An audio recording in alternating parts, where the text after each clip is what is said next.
All right, long time coming. I can't believe the day has finally come. Halifax legend, Atlantic Canadian legend, MacKenzie Weegar joining the podcast. Welcome, sir. How are you? Yeah, thanks for having me. I'm doing great. Like you said, it's been a long time coming, so it's nice to finally meet you, and I'm happy to be here. How do you feel right now in terms of, I guess, the summer being over? Is it over in your head? Are you back in the hockey mindset? Where's your head at? Yeah, no, I think it's done now. Last weekend, my sister had her wedding, and that's kind of where, my wife and I kind of had the summer ending. So after that, we came back out to Calgary, and now just seeing all the boys, skating with all the boys, it feels like it's kind of training camp. Hockey's here. Let's get it started. How was the wedding planning? You got to be honest. What percentage did you plan? Probably whatever you're thinking in your head. Okay, yeah. No, she did a fabulous job. Megs did. It was in Montreal. It was 3 days too. So we had the rehearsal dinner, the welcome party, then the wedding. So she had a lot of planning to do. Shout out to Courtney. She did a great job helping Megs out. But I'd say I'm going to give myself a nice 10 to 15%, which maybe it's pretty good. I'd say Megs probably thinks a little less, but I'll give myself a little bit more. It looked great. The photos online looked awesome. It looked like a great night. Yeah, the boys had a good time. Her side of the family came there. A lot of people from Scotland. That's kind of where her background is. But probably around that, 11:30 midnight, mark, the boys started to heat up. The dance floor it was good. It was a lot of fun. Let's just say that. Do you think you're going to recycle the tux? Maybe like a game day this year, just roll the tux through again? Maybe. There's no dress code this year, right? So I could maybe come out of nowhere and just flaunt the old wedding tux one day, fire up the boys, but we'll see. I didn't know that. There's no dress code. When did that happen? Yeah, the CBA kind of kicked in this upcoming September for like that LTIR stuff kicked in, the dress code kicked in, not the fitness testing though. They still got us for one more year here. But yeah, it's just whatever you want to wear. I'm sure a lot of teams probably will recommend, still wearing some suits and stuff like that. But at the end of the day, I think the boys can kind of wear what they want. It's interesting how like the professional athlete compared to the common man has a different, like whenever I have the opportunity to wear a suit, I react. I'm like, boom, I get to wear a tie. It's wicked. And NHLers, you guys, you get to wear them all the time. So it's interesting how like the level of society, it's like, yeah, I really want to wear a suit to look good, but I also wear a suit every day. So maybe I'll mix it a little casual.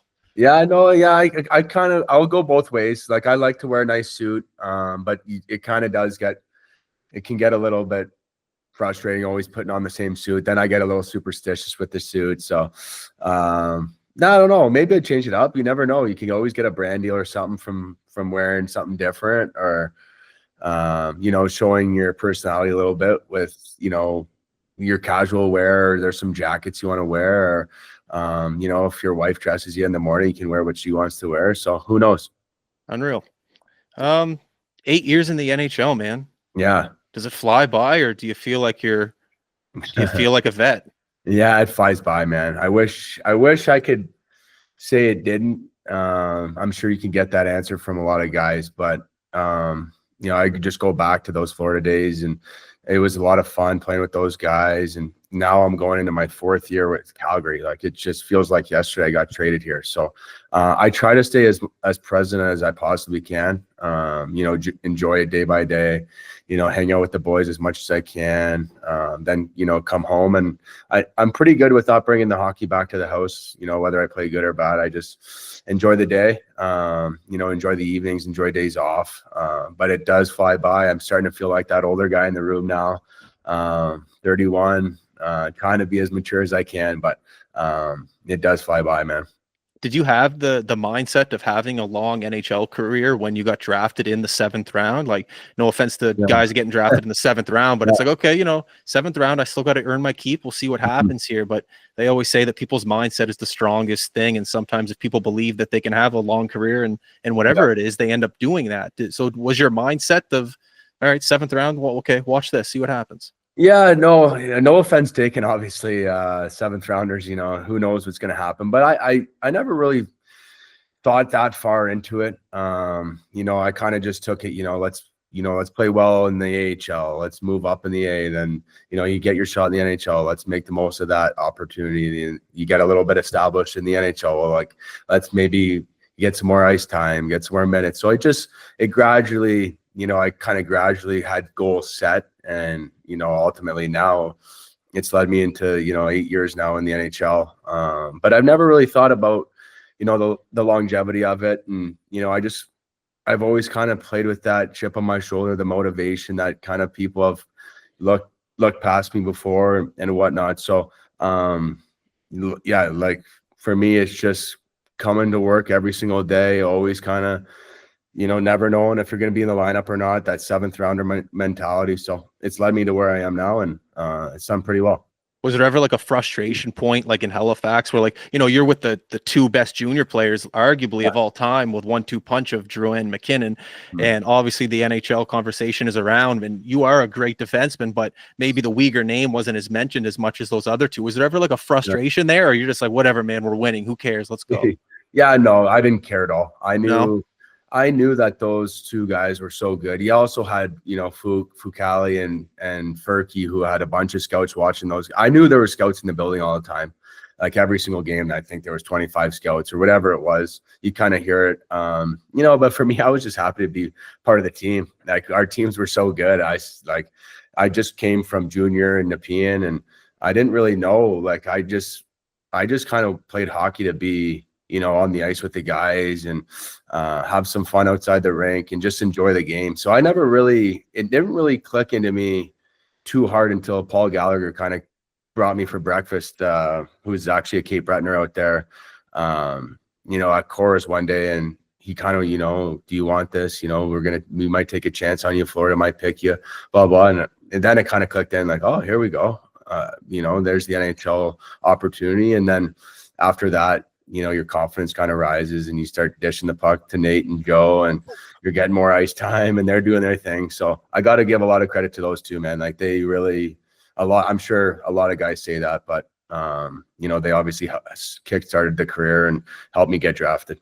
I want to jump back to that year really quickly, but why did you come? Like, you're from Ontario. How did the whole maritime, I did my research. I couldn't find anything. How did that whole, the Mooseheads thing happen? Yeah. So I got, it was my uncle and Cam Russell, my uncle, who's my agent at the time. They kind of were talking. Bobby Smith came to visit me one time in Nepean, and I got passed up in the OHL draft. So I never got drafted in the OHL. So it was the waiver draft, and Rouyn Noranda, actually, it's kind of my claim to fame that I got drafted first overall in the waiver draft. So as much as those guys like to talk about getting drafted first overall, I was also a first overall pick as well. So then actually Rouyn Noranda traded me to Halifax for a 9th round pick.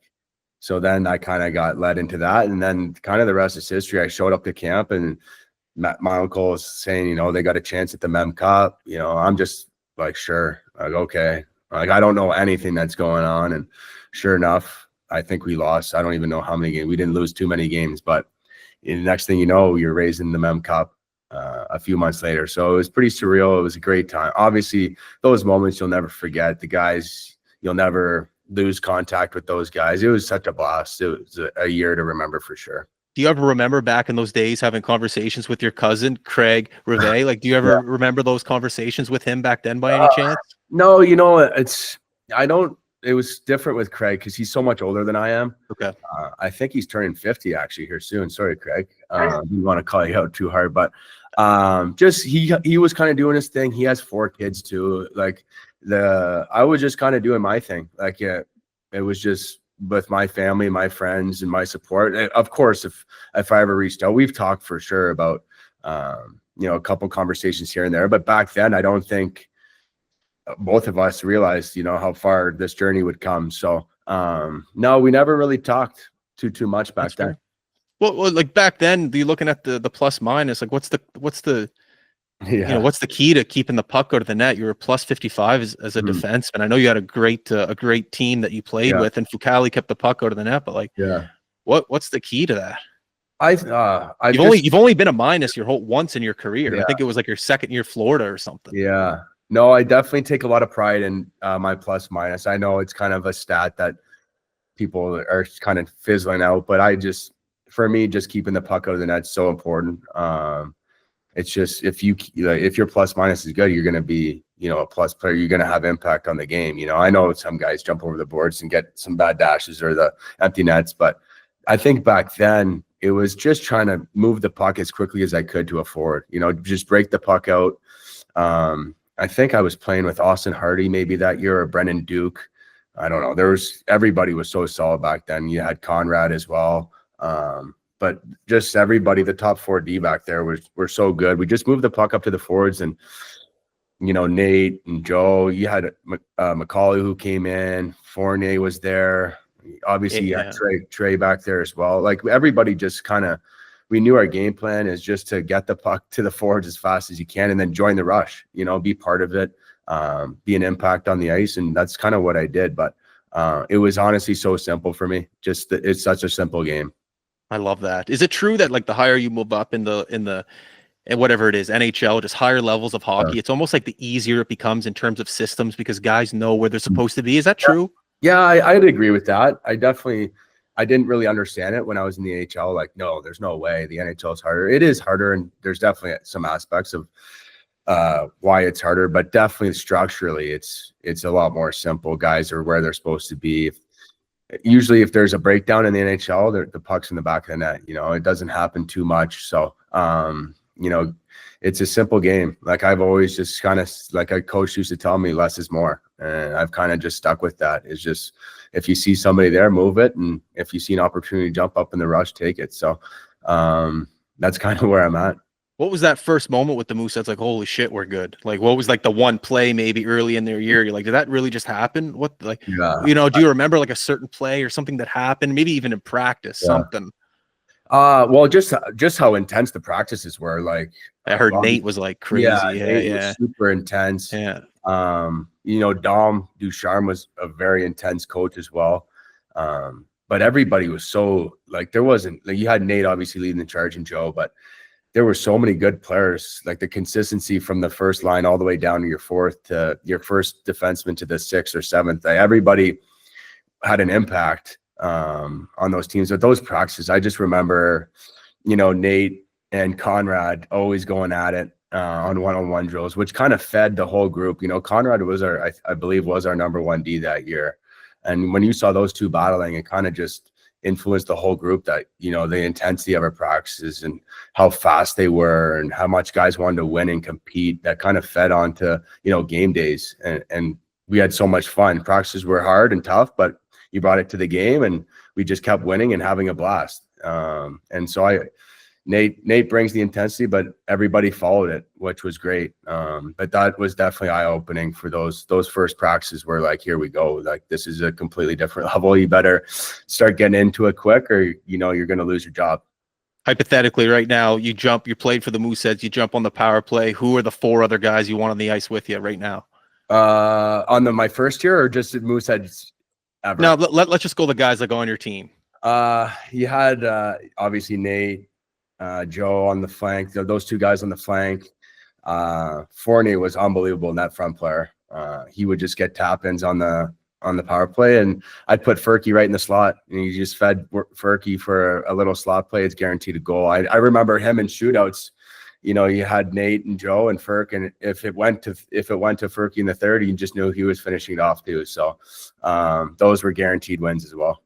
I love that. It's a great answer. Those were some of the best times in Halifax, and still are talked about to this day. Yeah. Hence why the Weegar name is always solidified. And in my mind, at least as an Atlantic Canadian, you have a fan base here for sure. Yeah, no, I talk about those times all the time. I go back to Halifax as much as I can in the summer. The love that I receive when I go back, even to, to a bar, Dirty Nelly's, or wherever you go, there's always a Weegar fan or a Mooseheads fan always coming up. So the love is received and it's reciprocated. Was it bittersweet moving on to pro hockey, knowing, okay, that's probably one of the best junior runs that have ever happened, and all of a sudden now you're playing in the A, you're leaving an organization with some amazing players? Was it bittersweet, or was it like, all right, MacKenzie, another challenge, let's go?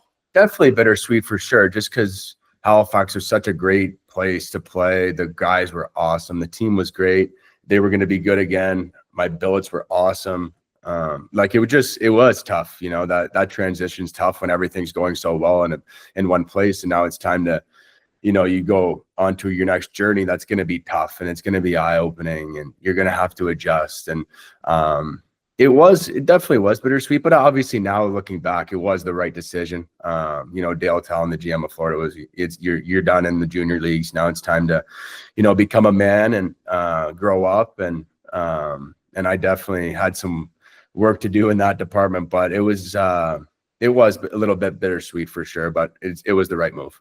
Do you find that you thrive in environments where you need to prove yourself? Like, I could be talking out my ass here, but you made a name for yourself in junior, and you became a household name. And all of a sudden you're in pro hockey, and okay, who's this Weegar guy? Won a Memorial Cup. But then year by year, you just become another household name, and you're in the NHL. So do you like being in the trenches a little bit? I think that's a great question. I've never really been asked that before, but it's a great point. I think I do thrive in, facing the adversity, never really feeling, comfortable or satisfied, or maybe if somebody thinks that I can't do it, I want to prove them wrong. I do. I like that mentality. I would totally agree with that. I like being in the trenches. That's kind of where I'm comfortable. I like to grind. But at the same time, I still like to, show some skill at times, or make some plays, but I definitely feel that most comfortable is when proving people wrong. And that's kind of the chip on the shoulder I have with Calgary, as well. It's kind of a team that, people aren't going crazy about, but, I just want to make this team be so good. So to prove people wrong. So that's kind of just where my mentality is at all the time, I guess. So you're bang on. How much fun was it at the pro level? You start to maybe make a couple more rushes, and you're like, okay, whoa, I can kind of do this very similar to junior. I can make a rush. I'm confident with my puck. I can get a shot off. Was that a fun feeling for you, knowing, okay, what you're doing is working? Yeah, no, it's true. It definitely takes some time. It takes confidence. Okay. Definitely a lot of coaching, a lot of video goes into that stuff. I remember, watching a lot of video, when I was in the minors, but it's nice to jump up, at the right times, and you're going to get a nice flat pass from, a solid player that can feed you right, in your honey hole or wherever you want it, just so you can get a good shot off. But it takes some time to kind of learn, when to jump up and to take your risk, when to get back, to play some solid D. But I enjoy jumping up in the rush and creating some offense for the team. So it's kind of that two-way defenseman that I like to be. I've always found you're like, I'll admit, I can't stay up to watch Calgary games. I'm asleep, but my morning coffee and the highlights. And I've always thought you were a really good, like, how do I put this? Like, you were like a really good, like, lingerer on the rush. You were never in it, but you love just your back half a stride, 2 strides, just so everyone, Weegar's back there. We don't got to worry about him. And then you just somehow are in the play and you get a shot off and it goes in. Like, I always found you're, just a really good lingerer of just not being right in it, but you are in it. You get the puck and you somehow make a play. Is there like any tricks that you do there? Are there any like visuals when you're on a rush? Maybe it's a 3-on-2, but you're that 4th guy jumping. Are there things that you look for in order to be like, all right, Weegs, let's make a jump. You got the room here. Yeah, I mean, obviously to see if I can beat the forward that, kind of got stuck in their offensive zone, our defensive zone, if I can beat him up. And then obviously kind of see who has the puck on my team, helps out a lot. But I kind of like staying back there. If they see me, great, because I'll be who's there. They, the defenseman? Like their defenseman? Like who would they be? Your teammate. No, like in our zone, okay.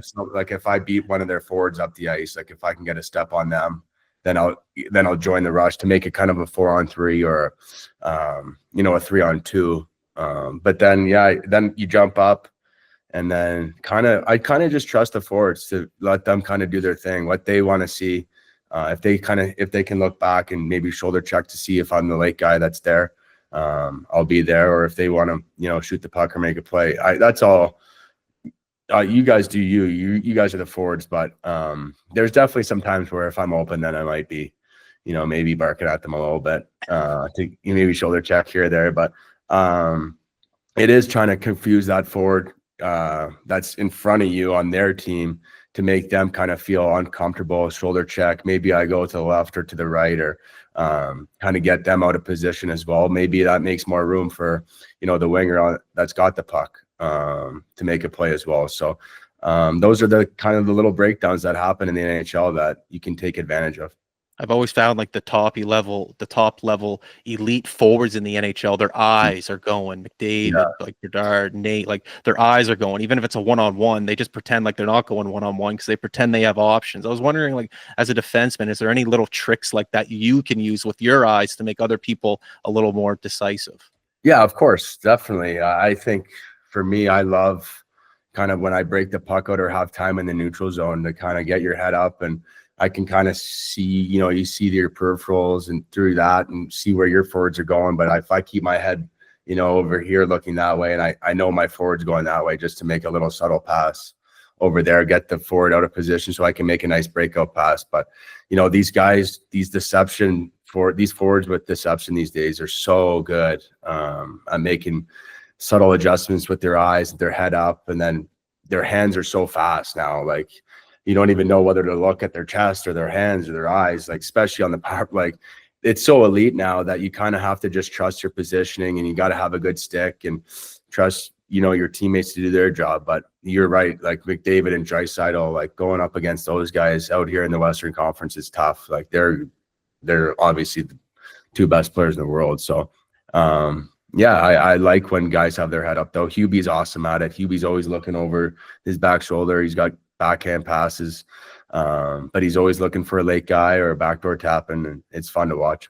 Are there any tendencies from McKinnon that have stayed the same from junior in practice to now in the NHL, or has he developed his game to a whole nother level? I think he's pretty much the same player as he was. Everything is just he's quicker. Stronger, he's quicker. Everything is just enhanced more. He's unbelievable, but he's still so explosive. His hands are going just as fast as his feet. His shot comes off super hard. He's got a great 1T. He's just, for me, in my opinion, I might be just a little biased because I played with him, but I do think he's the toughest player or the best player in the world. I mean, McDavid, they're 1 and 2. I've just had, I think, tougher nights against Nate throughout my career, but he's so fun to watch. Like if I want to turn on the TV and I see Colorado on, I'll tune in and watch Nate. He's just so fun to watch. How much fun is the Battle of Alberta to play in?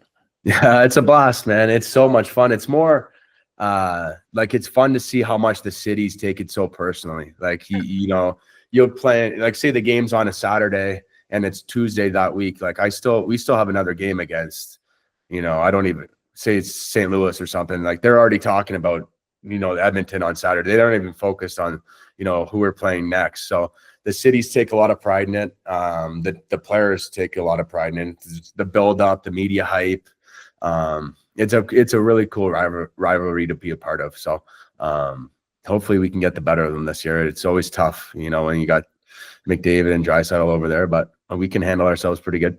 Yeah, no, I was doing some math in my head this morning. I was brushing my teeth and I was like, man, Weegs is probably the number 1 guy in the world, since you're like a top D pairing for Calgary, that has to handle Draisaitl and McKinnon, because you guys play them the most. That's good math, right? Yeah, no, we play them. That adds up 4 times a year. And Ross Anderson plays a lot. He's probably played a lot more games against them, obviously, than I have. But it's definitely you're definitely thinking about it a couple of days before when you're playing those guys, for sure. You're getting your mind right. You're trying to think of some tendencies that they like to do. You're thinking of their power play and trying to stay disciplined. And it's usually the same. It's been the same story the last 3 years that I've been here. But you definitely, when you see McDavid kind of coming back and winding it up, it's it's a little scary when you see the crossovers coming, and you're hoping that your forwards can kind of angle them to the outside and you can pick up the speed and just kind of keep them to the outside. But it's been fun, man. I love the challenge playing those guys, and I kind of feed off that kind of stuff. I love that. Is it nice when you're up in Cal? Well, I guess you're in Calgary now, but when you were there for the orientation, was it nice just to be able to talk to some of your competitors on a yearly basis and just get to know them as people?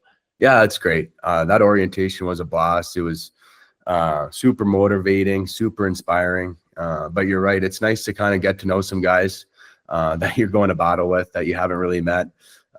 For me, there wasn't really anyone awkward there that I've had any bad battles with or anything like that. So it was good for me. I obviously talked to McDavid and Hyman and Bouchard. So that was kind of funny just because the Battle of Alberta's and all that kind of stuff. But everybody was great. For me, it was, I grew up watching Drew Doughty. So when I got to finally meet him and, hang out with him a little bit, that was kind of, that pinched me, or, whatever moment you want to say. That was a really cool moment for me. So, it was a blast, man. Like, just to be part of it means the world to me. So I'm excited to kind of try to make that team.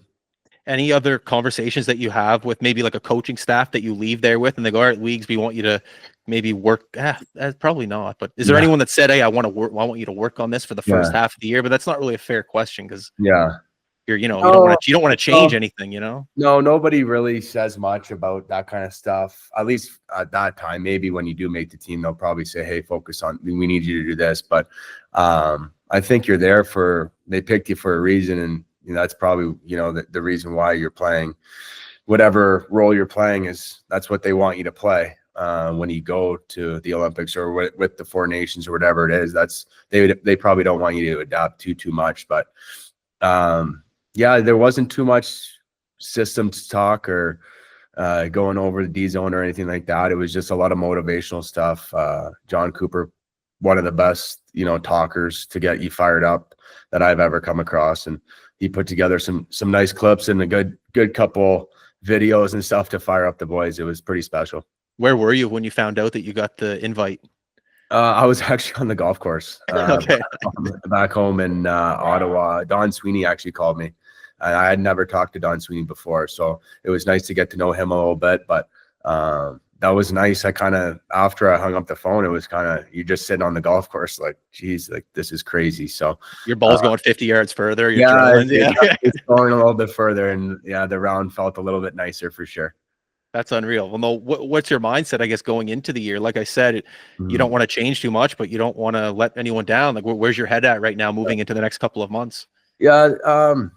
I was saying this a little bit of the Calgary media too, that if I focus on trying to make the team, I think then ultimately it just helps out the Calgary Flames. I'm just going to try to play my best, obviously not selfishly or, anything like that. I'm not going to do any of that kind of stuff. I want to win with the Calgary Flames, and I think winning will just, help me make that Olympic team. So they kind of feed off each other. But, my priorities obviously first and foremost with Calgary, but I really, really want to make that team super bad. So, I'll just try to, go in every game with a great mindset. And, I have full trust. I think I'm playing with, Joel Hanley again this year, which we had great chemistry with at the end of last year and stuff. So, lots of confidence, but definitely going to try my best to make that team. Unreal. Well, we'll be wishing you the best over here too. We want you there. Thank you. I kind of jumped ahead a little bit, but I wanted to talk about Florida and maybe someone that put you under their wing and just helped you develop and was patient with you. I just want to know if there was a person back then that really helped you make that jump to a full-time NHLer.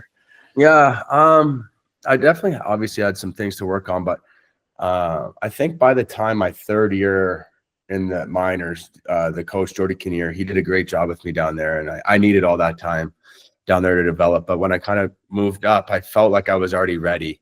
I felt confident. I felt like I could make plays and stuff. But obviously, Keith Yandel was great leader back there. I obviously knew Eki, and Eki was, if I was 23, he must have been 21. And he felt like he was like a, 27, 28-year-old vet back there. He just kind of has that presence.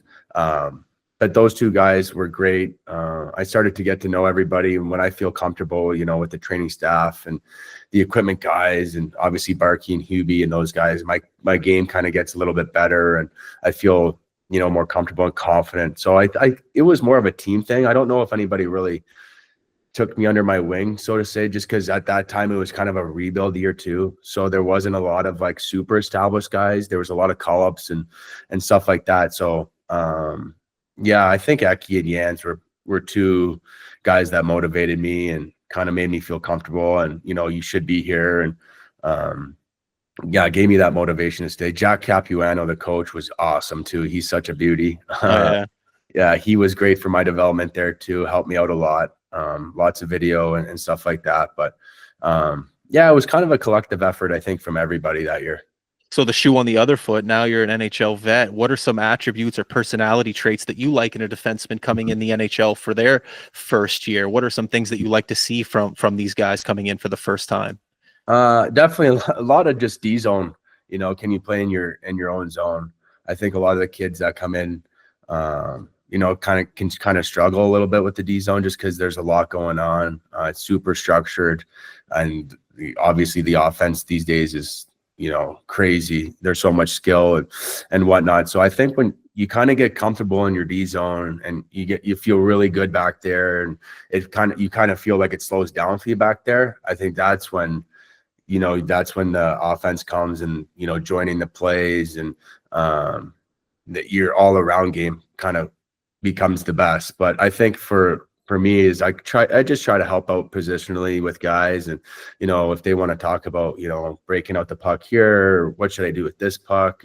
That's kind of where I help out. A great example would be, Zane Perek, who's coming in, and he put up, like 30 goals in the O and 100 and some assists. So many. If he needs any pointers, in the D zone, I could help him out with that and make him comfortable. And I'm sure, he can help me out in the O zone a little bit as well. I don't know about that, man. You put up 20 last year. I think you're going to be okay. Yeah, I know. I like learning from those young guys. They kind of have all the ins now on, the 10 and 2s and all the skill work and, keeping myself young. So I like learning off those kids too. You mentioned something earlier in the podcast about less is more. I was wondering if you could just elaborate on that a little bit at the NHL level. Yeah, no, it's just you don't I'd always, say you turn a puck over, you got to go get that puck back, and then you start chasing the puck around, and then you're out of position, and all of a sudden you're done. It's in the back of the net. If you turn it over, just relax, don't go chasing it, stay calm, you'll get it back.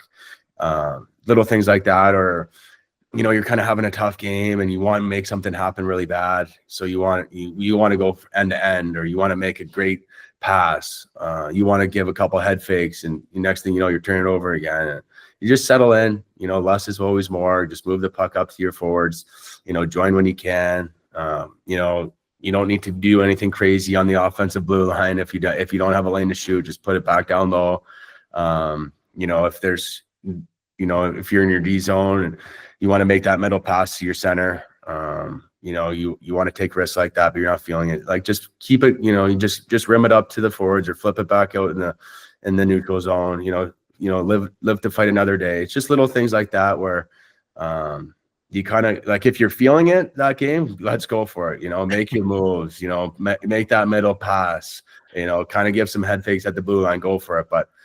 Start out the game like less is more and feel it out. And, that's kind of just how I always went. I had a minor league coach always tell me that. So I kind of just stuck with me. That's cool how a minor league lesson stayed with you until today. Yeah. No, you got to keep those. Yeah, that's all development, right? It's just kind of one of those things that stick around for a while. And it's done well for me. So. Coming up and seeing the NHL and playing against other players, who was someone that you really wanted to model your game after when you were in the NHL? Like I said, Drew Doughty was a big one. Just because he played such great defense as well, and obviously he's just a Hall of Fame defenseman, and he's got the right-handed, he's right-handed like me, kind of the similar curve. I had the long hair for a little bit, so I modeled my game definitely around him for sure. But I also liked. Whenever I get asked this question, I also really like Petrangelo's game. He's also another great right-handed defenseman.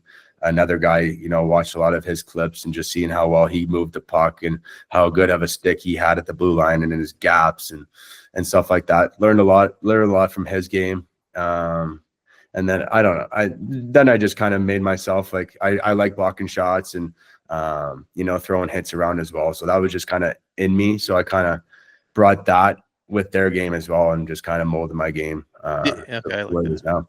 Can you, that less is more rule, can you apply that to the penalty kill as well? Yeah. For sure. Okay. The penalty kills.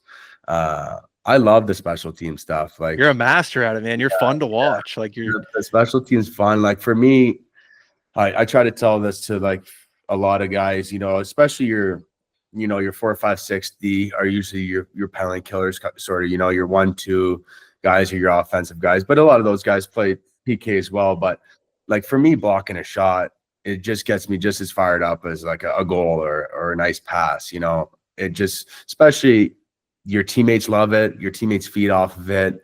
You know, they're banging their sticks on the board, so they're cheering, and you come off the ice and, you know, you got a bad ankle and the boys are just giving you head taps or taps in the bum or whatever it is. It gets you so engaged and you feel the love, and it gets you all fired up. So I like it. I think our team feeds off that kind of stuff. We got a lot of guys now that are unselfish, that love to block shots now. And I think that's another big part to win, and especially in the playoffs. I love that. What would you say your leadership style is? More on the ice, or are you a little vocal in the room as well? Yeah, both. I think I'm definitely a little bit vocal for sure.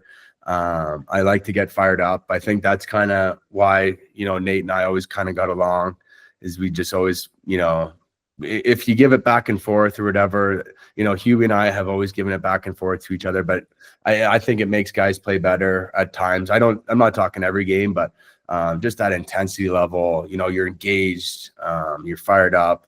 But definitely, you know, if things are going great, you know, I'll definitely, you know, give you a lot of compliments and whatnot after the game. But yeah, both on the ice, off the ice, you know, even not away from the rink. If you just guys want to chat or go for dinner or, you know, have a beer or whatever, I'm always there for a nice combo. What are some tricks within the NHL season during the dog days to stay fresh, I guess you could say, to stay engaged, to stay, you know, you're a 3-game losing streak, but you got to go to the rink and have a smile? Like, what are some like tricks that you can play on yourself to keep pushing through the dog days? Because they're in the dog days right now with baseball. That's where I came up with the question. Yeah, the dog days are tough.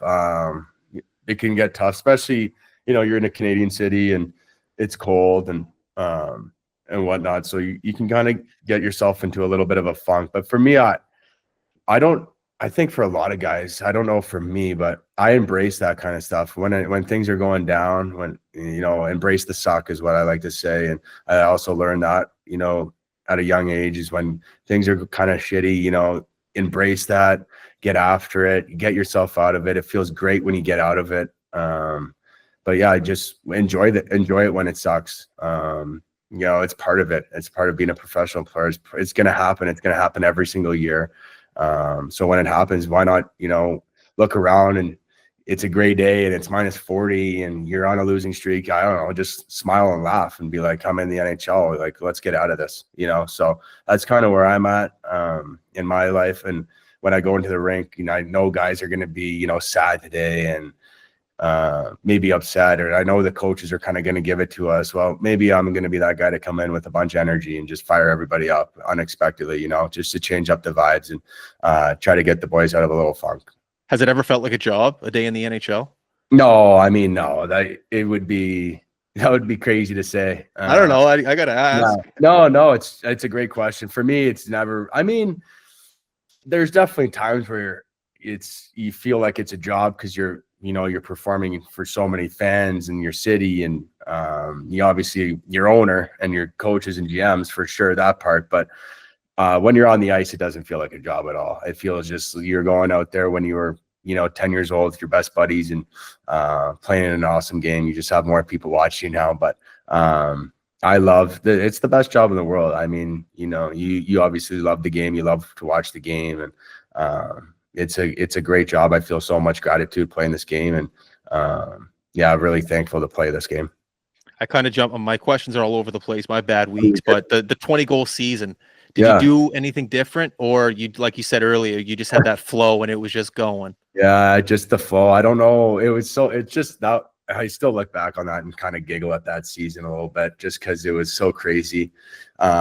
I think maybe for me, I remember my first season in Calgary, and I kind of got off to a slow start, and maybe because of the transition and coming from Florida and whatnot, but I couldn't get a puck through from the point. Like, it was just making me so frustrated. I was getting my shots blocked, or I was, you know, just remnant. And so it just kind of, I came into the next season, you know, thinking, get your shots through, like just get them through. Who knows? And game 1 against Winnipeg, I just kind of floated one in, and you know, went in. And after that, it kind of just fed off that. I kind of wanted my shots to go through. I got great bounces and a lot of luck, but that was just one of those years, man. Everything was going in for me, and it was a lot of fun. It was funny that the last game of the year I got to 20 as well. Yeah. From another little muffin from the point, but it was a lot of fun, man. That was cool. So maybe if I can get half of that, maybe this year, maybe get to 10, I'll be happy with that.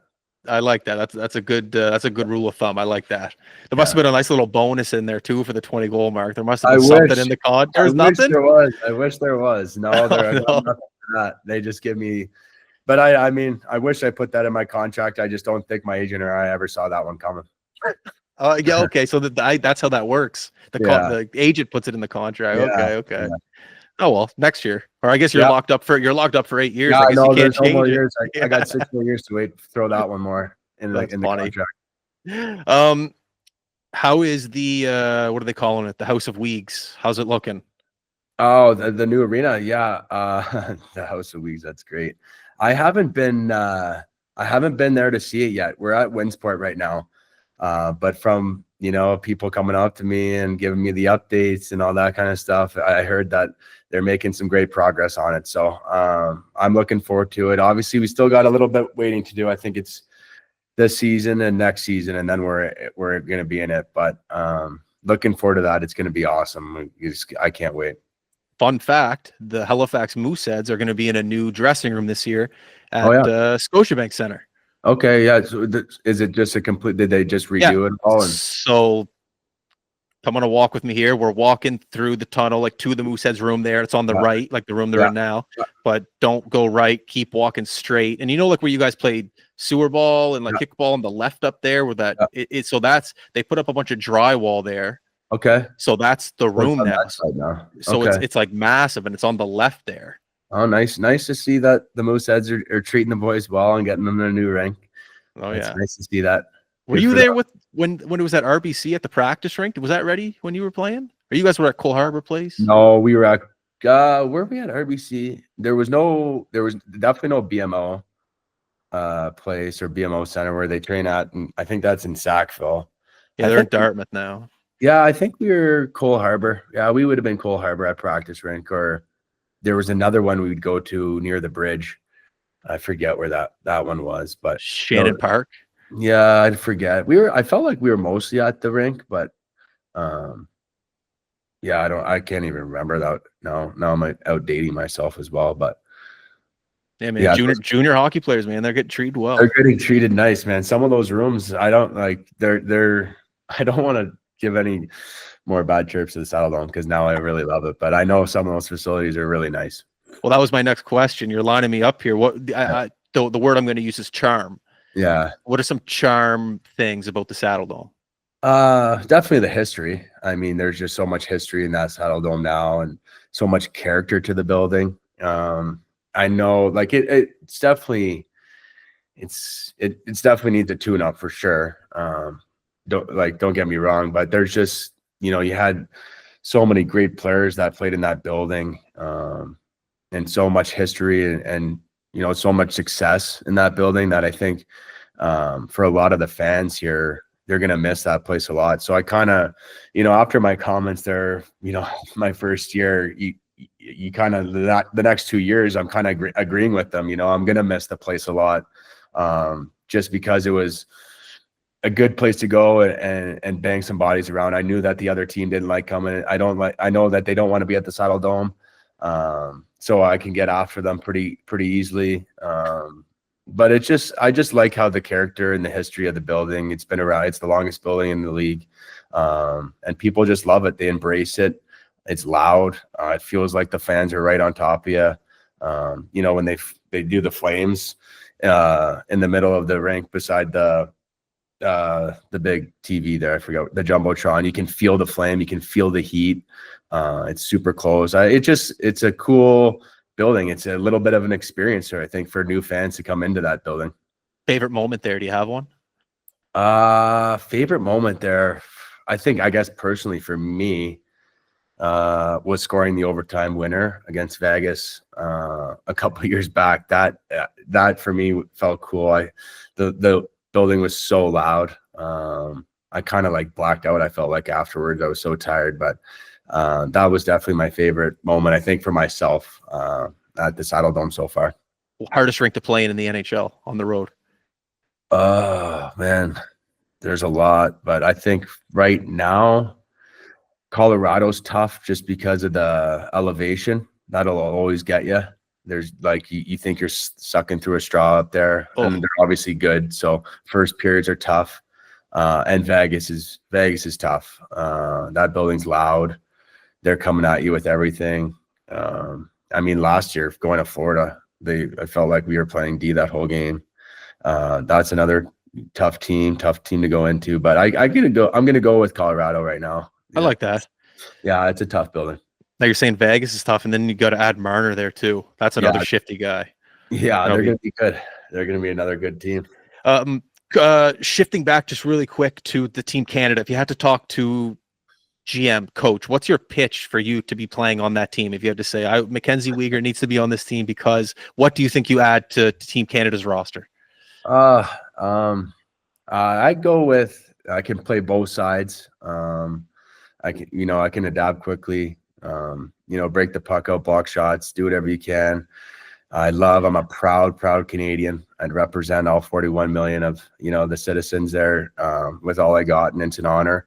I'd probably go with something like that. I'd be super nervous to say it. I'd probably say, I'm a glue guy as well. I'm a great locker room guy, make the boys laugh and be loose, but also, when it's time to, be business and stuff like that. But I don't know if I'd ever have the stones to even go up and give them my pitch. It'd be pretty nerve-wracking, but it'd go something like that, I'm sure. Do you enjoy playing on the international ice surface, like 2023 World Championships, 11 points, 10 games played, defenseman of the tournament? Do you like the bigger ice surface? Yeah, it's great. It's definitely a change for sure. Definitely more time. Your angles are a lot different. You got to stay on the dot line. If you don't, you'll probably get, burned or inside out or something. So you got to know those little things. But I enjoy it. You just have so much time and space. You can make passes, break them out. You don't get hit as much, which is always a little an added bonus with that. But it's a great experience. I enjoy the international ice. It's a nice change. I love that. Yeah, man. We'll be rooting for you. Last one here. Have you shoveled your neighbor's driveway yet, Roger? Oh man, I wish I said I did. Dude, you got to get out there, help the guy out. I got to get out there and help him out, but we'll see what the winter holds for us this year. I think low key that he just loves to do it himself. Like I think that's who he is, and he wants to do his own. And I feel like if I did it, he'd be like upset at me. So I don't want to like go at him too hard, or maybe change up his morning routine or anything like that. So I'll always give him a nice gift or something like that at the end of the year. He takes great care of our house when we're away, and he's a great neighbor. I love that. Sorry, this is the last one. I lied. Yeah, no, you're good. Advice for the kid, the MacKenzie Weegar, 16-year-old, coming up through the junior ranks and then going into that pro level, trying to make a name for himself. Not necessarily going in there trying to make the team, all that, but just going in there and trying to make a difference. What's the advice to the mindset of that kid looking to make that jump? I just probably have that same mindset that I've always had. It's just that little chip on my shoulder. Prove people wrong when you have the chance to, because when you do prove them wrong, it's a great feeling. But just have fun. Like my thing this whole throughout my career is I've always just had a great time. On the bad days, the good days, whatever it is, you're with your buddies and you're in the locker room, and there's no bad days, man, when you're with the boys. And I just enjoy it. Stay present. When you're in the junior leagues, when you're in the minors, when you go pro, everything kind of flies by. Like we started out this, podcast is just to stay present and enjoy the moments, because they're hard to come by when you get a little older and you start to see, the other end of it a little bit. So, just to be present and enjoy it all. Weegs, you're the man, brother. You're all time. I really do appreciate you coming on here. Really do. Yeah, no, I appreciate it. It's nice to finally meet you, and maybe down the stretch I'll see you in Halifax or go for a beer or something like that, man. I appreciate it. I'm going to do my best to try to stay up late this year and watch you. I promise you, I'm going to do my best. I'm going to drink some coffee after supper, stay up, and I'll watch you. Nice. I hope you do. You got some exciting players on the team now, so it'll be fun to watch. Unreal. Weeks, thanks again, sir. I appreciate it. No problem, man. All right. Everyone listening, thank you very much for tuning in. Appreciate all the support, the likes, the clicks, the comments, everything. We're the best. You guys are the best. Peace.